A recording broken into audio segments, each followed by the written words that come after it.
Hi and welcome back to Garden Ninja. Today's guide is going to show you what you can do with old spent compost. So if you've had annual flowers or vegetables growing in containers this year and you suddenly find yourself left with pots full of the good brown stuff, don't throw it away, because today I'm going to show you exactly what you can do to recycle and reuse it. So come on, let's get cracking.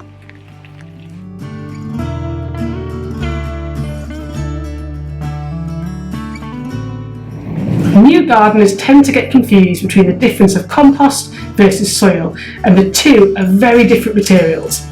Compost, on one hand, is a nutrient-rich material that is made from breaking down nitrogen and carbon, and it creates this rich black-brown material. It's a supercharged plant food, but it has a very limited use in that it starts to run out. As soon as you use it, basically the time is ticking away before it starts to degrade. Soil, on the other hand, is a different matter. Soil is made up of a whole different plethora of bacteria and living organisms that acts as both an anchor for plants and also a feed, but it's much slower. So what we tend to use compost for is to feed the soil or to act as a temporary substrate for plants to grow in particular fruit, veg and annual plants that put on lots of growth in one season tend to be planted in compost, whereas herbaceous perennials, trees, shrubs and repeat flowering plants are usually planted in soil. So the two are very different, but we're going to use compost today to help boost our soil.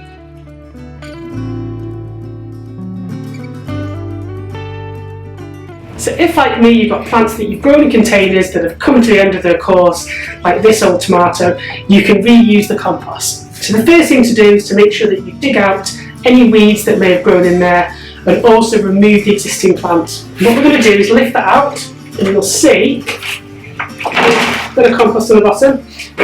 You've got this huge root ball. But if you're careful, what you can do with a bit of massage is loosen all that compost.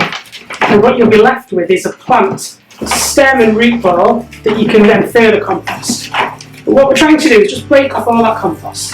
And this is the stuff we're going to recycle. Once you've done that, you're probably going to be left with a root ball and a bit of stem. Now that can be sliced up and popped in your compost bin, no problems, and that will break down. What we're going to do is we're going to take this compost that's spent, using a griddle or a sieve, to sieve out any of those roots that may still be lurking. We'll get rid of any bits of debris, and then we'll be left with a really fine, almost like compost dust, and that's what we're going to be using today. So take a look down here and you will see all this rich compost. Now it's not going to be as nutritional as it was when you first planted into it, but there's still plenty of organic matter there that you can really utilise around your garden. So come on, let's do the first use.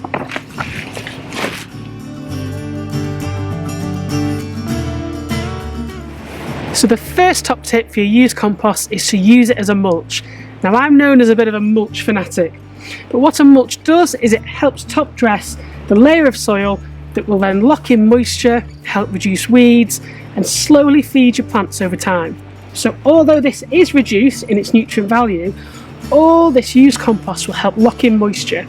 So if you've got dry beds like this one behind me, where we have a tree that's taking quite a lot of moisture out, then a mulch is a really good idea, and autumn or early spring is the best time to do it. If you want to know more about mulch, I've got a guide on that, but in essence it's spreading a thin layer of this compost into the border around your plants.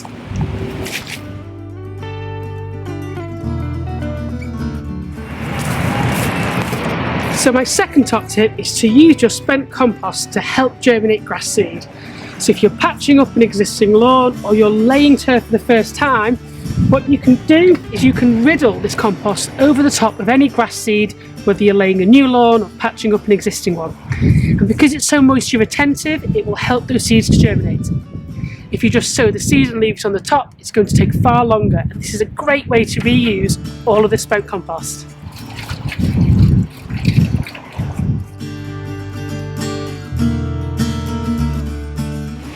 Now the final tip for using spent compost is in your compost bin, and it works in two ways. I can add this to an existing bin to help improve the texture, the moisture retention and help speed up some of those bacterial relationships. But if I was to start a new bin, then by using some old compost, it kind of kick-starts that process. So if you've got brand new nitrogen and carbon rich compost bins that haven't started to break down, adding some spent compost can really help speed up that process by introducing all of that wonderful bacteria and all those symbiotic relationships. So there we have it, my top 3 tips for using old compost around the garden. And we really do need to make sure that as gardeners we reduce, reuse and recycle as much as we can, and your garden's going to really benefit from all of that spent compost that otherwise would go to landfill.